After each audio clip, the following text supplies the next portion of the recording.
السلام عليكم ورحمة الله وبركاته، وأهلا بكم في حلقة جديدة. والنادي الأهلي يواصل كتابة التاريخ بوصوله للنهائي الرابع على التوالي. أول فريق يعملها مرتين، إن هو يوصل للنهائي 4 مرات على التوالي، مرتين، مرة الأربعة بتوع مانويل جوزيه، والمرة دي من 2005 لحد 2008، والمرة دي بتوع موسيماني وكولر. 4 سنين على التوالي الأهلي بيسيطر على أفريقيا، بيروح أي ملعب في أفريقيا ما بيفرقش معاه. حتى لما بيخسر من سان داونز بره ارضه بيرجع جوه ارضه بيكسب سان داونز ولما بنروح برضه هناك في بريتوريا، باستثناء ماتش الخمسه بتاع اخر سنه، الاهلي بيروح هناك وبيلعب وبيقدم وبيبقى عارف الدنيا. الاهلي في 4 سنين، انا غريمي في سنه كان معايا فيها في النهائي، اللي بيقول عليه غريمي بيقول عليه منافسي. 3 سنين بعد النهائي انا بوصل النهائي، غريمي الناحيه التانيه اللي بيقول عليه منافسي. ويعني وده المفروض اللي هو اللي اقرب واحد ليا في البلد بتاعتي. 3 سنين حصله وبيطلع من المجموعات. نادي الاهلي بعيد عن اي حد في افريقيا، الاهلي فوق وبعديها انديه افريقيا كلها تحت. ما تقوليش سان داونز بيديك خمسات والكلام ده كله، عادي بيجي برضه بياخد واجبه، بيعمل ايه بالخمسه؟ ما بياخدش حاجه. انا اللي بكسب البطوله. النادي الاهلي فوق، نسره بيحلق بعيد عن اي حد في القاره دي كلها. النادي الاهلي بيكتب تاريخ محدش تاني هيعرف يكتبه في القاره دي. لو قعدنا 10 سنين كمان محدش هيقدر يعمل اللي الاهلي بيعمله. اللي الاهلي بيعمله ده اعجاز. اللي بيعمله ده اعجاز. وان شاء الله البطوله هترجع لبيتها تاني. حتى لو هنلعب سان داونز البطوله هتبقى في الاهلي، وهنحتفل بالبطوله في بريتوريا، وفي اي ملعب يختاروا سان داونز هنكسبهم وهناخد البطوله منهم. النسر ده ما بيهابش اي حد. النسر ده ما بيهابش اي حد. ومارسيل كولر اثق فيه ان هو عرف ان هو هيجيب البطوله ان شاء الله. شكرا لعيبه النادي الاهلي على الرن من بعد ماتش سان داونز. عملوا ماتشات ترفع عليها القبعه النهارده باقل مجهود، برضو اقل من المجهود بتاع الماتش اللي فات. بنكسب النهارده. في الشوط الثاني احنا بننقل الكره لبعض ولا كاننا بنلعب ترجي 31. عمالين اللعيبه لاقيه نفسها في الملعب. يا جدعان في الماتش ده حصل كميه تبديل مراكز جوه الماتش، ولا حاجه تحفه بقمه السلاسه. وما تاخدش بالك ان حمدي فتحي كان اخد له فتره بيلعب فيها باك رايت ومحمد هاني في نص الملعب. ما اخدتش بالك ان في فتره كان بيرسي تاو داخل ضامن من قلبه، وان حمدي فتحي برده كان بيلعب وينج رايت. ما حدش اخد باله جوه الماتش. الحاجات من كتر سلاستها بتحصل عادي. مروان عطيه كان اخد له فتره بيلعب باك ليفت، وعلي معلول كان بيضم للقلب، حسين الشحات بيخش لجوه. الحاجات دي بقت تحصل كتير. بس اكتر واحد قعد في تبديل مركزه ده كان الاثنين ديانج لما راح يلعب وينج، وبيرسي تاو كان بيلعب في القلب، اخد فتره طويله في الحته دي. ففعلا كولر وصل للعيبه ان عادي، عايز نلعب في القلب هلعب في القلب وهأدي، ومش حاسسك ان انا مختلف عن حد غيري. عايز نلعب لاك وينج مش مكاني عادي، مفيش مشكله. دي حاجه برضه تحسب لمارسيل كولر. مارسيل كولر خلينا نفترض ان هو خسر النهائي، برضه اللي هقدمه ده يستحق عليه الاشاده والتقدير. شوف خرج كام فورمه عاليه من لعيب، مطلع احسن ما في اللعيبه. ما اللعيبه كانت خلاص الجماهير بيقولوا عايزين نمشيها. شوف كام واحد قبل مارسيل كولر كان بيتكلم عن محمد هاني ازاي، وشوف الناس كانت بتتكلم عن محمد هاني في الفتره بتاعت مارسيل كولر ازاي. بيرسي تاو في فتره موسيماني اللي جابه وهو اللي كان عايزه وطالبه بالاسم، شوفوا كان الناس بتقول عليه ايه. وشوف دلوقتي بيرسي تاو مع مارسيل كولر. كهربا، مروان عطيه في الفتره الاخيره، حمدي فتحي. ده اللي يتحسب عليه المدرب شغله. النتائج دي عادي بتتغير، متغيرات، ماتش بمتغيراته عادي، لكن شغل المدرب يبان في اللعيبه. وانا مش بقول لك لاعب جت معاه ضربه حظ، لا، اكتر من لاعب. ال 11 لاعب اللي في الملعب. حسين الشحات الناس كانت بتتكلم عن السعر اللي جه بيه، وكنا بنشوف بقى الناس ماسكه اسطوانه من ساعه لما حسين الشحات جه. السعر اللي جه بيه حسين الشحات، السعر. شوف دلوقتي حسين الشحات مسكت كله، محدش يقدر يفتح بقه في حسين الشحات بالمستوى اللي هو بيعمله. بيرسي تاو بيرجع في حته، بيرسي تاو دي بيرجع لاخر الخط وبيجري تاني عادي. الحاجات دي ما كناش بنشوفها. مارسيل كولر فعلا يستحق على الفتره اللي اخدها دي بدون مهاجم وبدون تدعيمات. انت برضو لسه محتاج تدعيمات. شوف بيعمل ايه بالفرقه. نص نهائي كاس عالم انديه، نهائي دوري ابطال افريقيا في اول موسم ليه مع الاهلي، متصدر الدوري بفرق.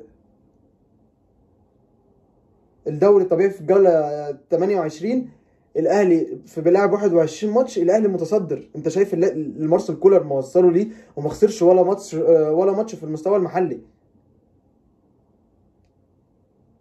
فعلا اللي عمله مارسيل كولر ده يستحق عليه الاشاده. ما حدش يجي يقول لي ان هو ضربه حظ وان هو اي سنه جت معاه بالحظ، تاهل النهائي بحظ وهيجي سان داونز ويكسبوا والكلام ده عشان هيفرج الاهلي مقامه والكلام ده كله. مش بتكلم عن نتائج، انا بتكلم عن اداء لعيبه. شايف رجاله في الملعب. ياسر ابراهيم فعلا يعني حاجه محترمه جدا. انا بجد اتكلمت عنه في الحلقه اللي فاتت وهتكلم عنه الحلقه دي عشان لازم اتكلم عنه. حرفيا ده اللي يعني هو انا ما بحبش فكره اللعيب الراجل، عشان في مصر اي لاعب بيعمل له تاكلينج يتقال عليه ده راجل، لكن انا بقول على ياسر الراجل عشان بمواقفه. زي ما قلت في الحلقه اللي فاتت، بيقعد على الدكه ما بتسمعلوش صوت. هقعد على الدكه حاضر، عايزني اقعد على الدكه حاضر، ولا هفتح بقي. هتلاقيني في تمريني باجي وما بعملش مشاكل، وهتلاقيني بتدرب وكاني هلعب الماتش ولا بيفرق معايا اي حاجه. ينزل الماتش تحس ان ده بيلعب اخر ماتش في حياته وعايز يطلع كل ما كل حاجه عنده. تحس برضو ان الاهلي كل ماتش بيقول له ده الماتش ده اللي هنحدد عليه، انت هتكمل معانا ولا لا. بينزل في ماتشات طبعا كان بيكون فيها وحش ده عشان ده طبيعي لاعب، لكن اغلب الماتشات اللي ياسر ابراهيم بيبقى موجود فيها تحس فعلا ان في مدافع جنب عبد المنعم انت واثق فيه. ان كده كده عبد المنعم يعني محدش محتاج يتكلم عنه. عبد المنعم احسن مدافع في مصر من رايي من ساعه لما كيروش اداله الفرصه في افريقيا. مفيش مدافع في مصر قرب حتى من مستوى عبد المنعم، مع احترامي المستوى الونش الفتره الاخيره قبل ما يتصاب الاصابه اللي جات له في الوتر، لكن عبد المنعم في مستوى بعيد تماما عن المدافعين، عن اي مدافع في مصر. ده كواليتي يستحق ان هو يلعب في اوروبا، وده الكواليتي لو راح في اوروبا في نادي وسط مش هياخد له سنه سنتين وبعد كده هنلاقيه في نادي كبير. مش بعيد نلاقيه في الدوري الانجليزي. لعيب بيطلع لك بالكره من تحت بكل ثقه وما بيخافش وعادي ممكن يرقص وبياخد ريسكات. وغير كده في حته انا بحبها قوي قوي قوي في اي لاعب بيلبس التيشيرت ده، ان هو كلح كلاحه. دي انا لعيب لو ما بيلهوش في الكوره وبينزل يكلح ده بياخد قلبي طبيعي. فما بالك بقى بعد منعم واحد ليه في الكوره وكلح. شفناه في ماتش بيراميدز لما قعد لهم على الدايره بتاعه البلنتي عشان ما حدش يلعب فيها. انا اي واحد اي لعيب كلح دي نقطه انا بحبها تماما في ان هي بتكون في اللعيبه، ودي نقطه ابتدوا برضو يزودها مارسيل كولر في اللعيبه، وشفناها بره ارض الاهلي شفناها كتير. مروان عطيه النهارده كان ماتش اقل من الماتشات اللي فاتت، بس ده طبيعي بان ظروف الماتش مش مخليه المستوى مروان عطيه يطلع، لكن برضو بتلاقيه لعيب بيقطع الكوره بيطلع بالكوره كوره يعني ما بيعملش باص وخلاص اللي هو انا عايز اباص عايز اخلص من الكوره، لا باص متقدر، باص رايح لواحد رايح انا متارجت واحده واديله الباص وبتوصل له. انا ما شفتش لاعب جبناه اخر 10 سنين ولا اخر خلاص 10 سنين خليها اخر 5 سنين. انا ما شفتش لاعب الاهلي جابه دخل جوه المنظومه كده بالسرعه اللي دخل بيها مروان عطيه. الله اكبر الله اكبر بسم الله ما شاء الله. نفسي بس في الماتش ده ان كان علي معلول يلبس الشاره دي كحاجه نفسي. هو يستحق ان هو يبقى اول لاعب اجنبي في تاريخ الاهلي يلبس الشاره. ما اظنش ان في لاعب جه او هيجي يستحق ان هو يلبس الشاره محترف اكتر من علي معلول. لعيب ما تحسوش ان هو اجنبي لعيب محترف، لا تحس ان هو واحد من الجزيره فعلا. علي معلول يعني اليوم اللي هيعتزل فيه علي معلول ده هيكون يوم تعيس.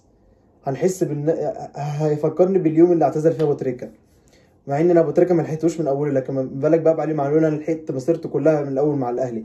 فربنا يطول لنا في الموسم في عمره في الملاعب ان شاء الله. النهارده كهربا كان برضو ما كانش ظاهر، جات له كوره ما عرفش يتعامل معاها، وفي كوره تانية لما رقص الحارس واتزحلق لولا ان هو اتزحلق بس كان زمان الكوره دي في الجون.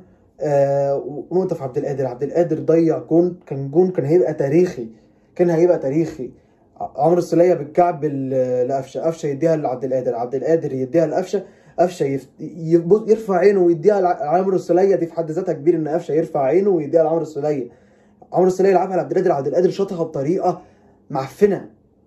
ده لو مدافع مش هيشوطها بالطريقه دي، لو مدافع عايز يشتت الكوره مش هيشتتها بالطريقه دي. ضيع جون عبد القادر كان هيبقى جون تاريخي. بجد جون كان هيبقى في قمه الحلاوه. تيكي تاكا. احنا حرفيا الشوط التاني احنا ممكن نكون في مدار ال 90 دقيقه عملنا يعني مش عارف كام عملنا باصات كتيره، عدد باصات كتيره في الدقيقه، مش فاكر كام، هو 50 دقيقه حاجه و60.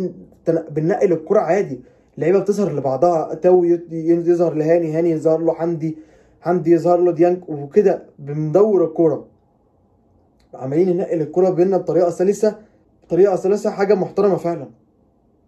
اسف، حاجه فعلا محترمه. حاجه برضه اشاده ترجع لمارسيل كولر. انا مش هقدر اتكلم عن اي حاجه في الاهلي غير لما يرجع عليها الفضل والشكر لمارسيل كولر بعد ربنا. ده مدرب فعلا محترم، ده مدرب هات له مهاجم اللي هو عايزه، بلاش مهاجمين من اللي احنا بنجيبها. ده لو عايز مهاجم بالاسم وطالبه ده ندفع فيه. ده راجل اثق في قراراته، واثق في عينه. تخيلوا مستوى الاهلي لو معاه مهاجم مثلا، مع احترام المستوى الكهرباء بتاع دلوقتي، لو كنا بتكلم لو الاهلي معاه مهاجم 9 هجمه كده، يعرف ياخد الكور العاليه، يعرف بيشوط سريع خفيف. متخيل مهاجم الاهلي يبقى مهاجم مثلا واحد زي مونيكا، كنا نبقى عاملين ازاي؟ وهو ده المدرب، وده هو ده المهاجم اللي طالبه بالاسم مارسيل كولر. نمشي ورا الراجل وان شاء الله ربنا هيكرمنا. مبروك لجماهير الاهلي، وصلنا للنهائي. زي ما قلت تاريخ بيتكتب من الاهلي، والاهلي من كتر ما الاهلي بيخلص كتب التاريخ اكتر ما خلص ماتشات في تاريخه. كل ماتش بيكتب فيه تاريخ، كل ماتش بيكتب فيه حاجه بيصعب فيها حاجه على المنافس بتاعه، بيعمل فيها رقم بيصعب بيه المنافسه على اللي بيفكر ينافسه. 16 نهائي، اخر 7 سنين وصل النهائي 6 مرات.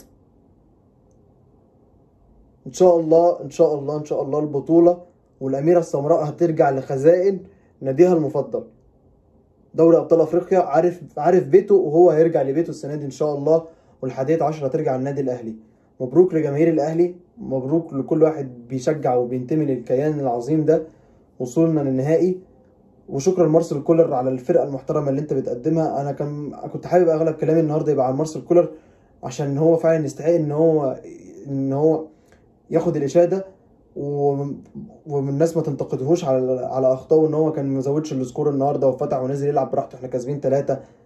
مارسيل كولر فعلا يستحق الاشاده، وهو هياخد الاشاده عشان هو اوروبي. لكن لو كان موسيماني اللي عمل الكلام ده، يعني مثلا في نقطه، انا اسف انا بطول في الحلقه، بس في نقطه، تخيلوا لو كان موسيماني هو اللي لاعب حمدي فتحي النهارده، والاهلي كسبان في الذهاب 3-0 مثلا، وحمدي فتحي كان معاه انذار مهدد ان هو يغيب، وموسيماني لعبه، كنا هنشوف كميه انتقادات، انت ازاي تلعب حمدي فتحي، انت كسبان 3 نتيجه مرتاح والكلام ده. لكن النهارده في الاستوديو بتاع بي ان والكلام ده كله كانوا بيقولوا شوف كولر بينزل اللعيبه اكنها الماتش الذهاب ده ما حصلش، وكنا بنشوف الانتقادات دي مع موسيماني. لكن خلاص نقطه موسيماني خلصت وراحت لحالها.